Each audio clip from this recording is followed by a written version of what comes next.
She had 48 hours to close the most important deal of her career. He had 12 hours to get back to his daughter before she woke up on her birthday morning. Neither of them planned on what happened at 30,000 feet somewhere over the Atlantic at 2 in the morning. Welcome back to Midnight Confessions. I am so glad you are here tonight because this story right here is one of those rare ones that crawls under your skin and stays there long after the screen goes dark. Grab whatever you are drinking, get comfortable, and please do not go anywhere because the moment this woman woke up and realized what she had done, everything in her life changed. And I mean everything. Her name was Celeste Morgan, 38 years old, CEO of one of the fastest growing tech consulting firms on the East Coast, the kind of woman who scheduled her coffee breaks and color-coded her ambitions. She had built her company from a one-bedroom apartment with nothing but a laptop, a credit card maxed out to its limit, and a stubbornness that bordered on legendary. By the time our story begins, she had 22 employees, 3 major clients in negotiations, and exactly 0% of a personal life. The flight was Boston to London overnight, departing at 11:45 in the evening. Celeste had taken this route before but never in economy class. Budget cuts for the quarter meant her assistant had booked her into a middle seat in row 23 with nothing but a neck pillow that had seen better decades and a carry-on stuffed with presentation folders and anxious energy. She sat down, opened her laptop, ordered a sparkling water she would never actually drink, and started reviewing her pitch deck for the London meeting. This was the meeting. The one that could take her company from regional success story to international player. She had been preparing for 6 months. The man in the window seat was already there when she arrived. She barely noticed him at first. Dark jacket, quiet presence, headphones already on. He had the kind of stillness about him that people get when they are carrying something heavy and have learned to carry it silently. A small backpack sat under the seat in front of him and poking out of the top. Just barely visible was a small stuffed elephant with a missing eye. His name was Daniel Reeves, 34, a structural engineer who had been in Dublin for 3 weeks consulting on a bridge renovation project. He had a 7-year-old daughter named Lily back in Boston, and he had moved the project deadline up by 2 days specifically to make it home in time for her birthday. He had not slept properly in 72 hours. For the first 2 hours of that flight, Celeste worked. Daniel dozed, the cabin dimmed. Most passengers surrendered to the darkness and the hum of the engines. Celeste kept her reading light on, kept clicking through slides, kept rearranging bullet points she had already rearranged 100 times before. And then somewhere around 2 in the morning, somewhere above the dark middle of the Atlantic Ocean, her body simply stopped cooperating. The words on her screen blurred. Her shoulders softened. Her head grew heavy in that slow, inevitable way that no amount of professional urgency can argue with. She tried to fight it. She repositioned herself. She blinked hard. She took a long breath, and then she was out. What happened next is what the 3 passengers in surrounding seats all independently described afterward, completely unprompted, as the most quietly beautiful thing they had ever witnessed on an airplane. Celeste's head drifted slowly to the right and came to rest on Daniel's shoulder. He stirred slightly, opened his eyes, looked down, took in the situation in about 3 seconds. And then, instead of waking her or shifting away or doing any of the dozen reasonable things a stranger might do, he did something simple. He stayed completely still. He adjusted his position by just the smallest amount so she would be more comfortable. And then he went back to sleep himself. That was it. That was the moment. And yet somehow it was everything.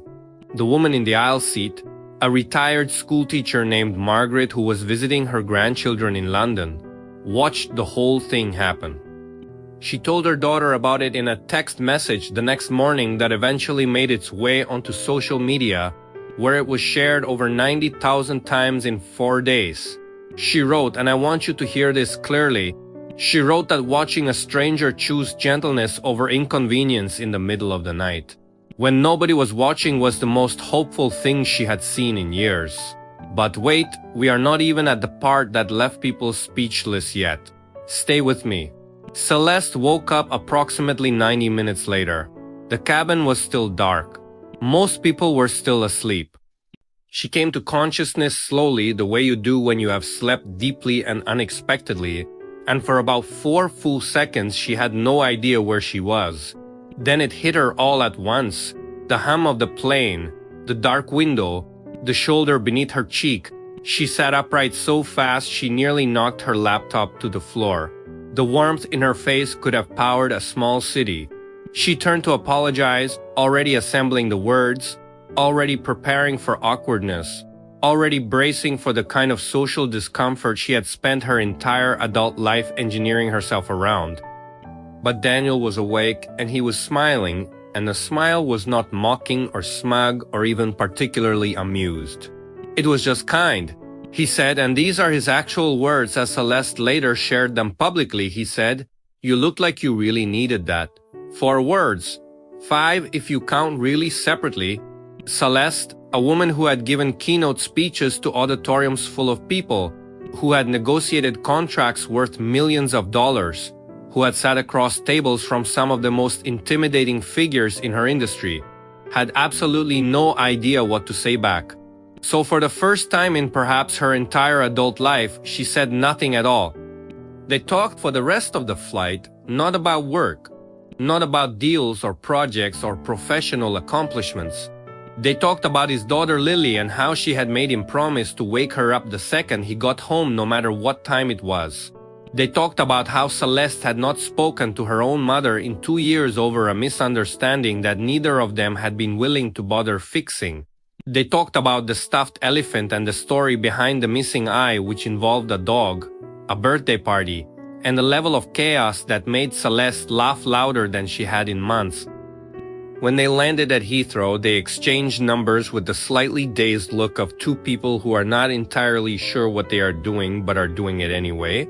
Celeste went to her meeting. She crushed it. The contract was signed by 3 o'clock that afternoon. She texted Daniel to tell him. He texted back a single photograph. It was Lily, birthday crown on her head, holding the one-eyed elephant, grinning in the specific explosive way that only 7-year-olds can grin. The caption said, "Made it in time." Celeste looked at that photo for a very long time, sitting alone in a glass-walled conference room in London with a signed contract on the table beside her. And then she did something her assistant, her board, and frankly her therapist had all been trying to get her to do for years. She blocked off the following weekend on her calendar, the whole thing. No meetings, no calls, no pitch decks. She called her mother. Here's what I want you to take from this story tonight, because Midnight Confessions is not just about the romance. Although yes, this one does continue, and yes, Daniel and Celeste are still in contact and things are progressing in ways that make me genuinely happy to report.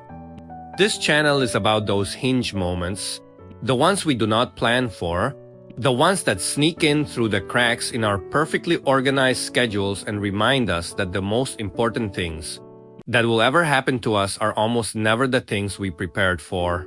Celeste did not fall asleep on a stranger's shoulder because she was careless or unprofessional. She fell asleep because she was human, and Daniel did not stay still out of politeness. He stayed still because somewhere in him he recognized that a person who falls asleep trusting you, even accidentally, deserves to be treated gently. That retired schoolteacher Margaret was right. Choosing gentleness over inconvenience when no one is watching might just be the most quietly radical thing any of us can do. If this story moved you even a little, leave a comment telling me what you think happened next. Subscribe to Midnight Confessions because I have more of these waiting for you. And remember, the best stories always begin somewhere you did not expect to be. Good night.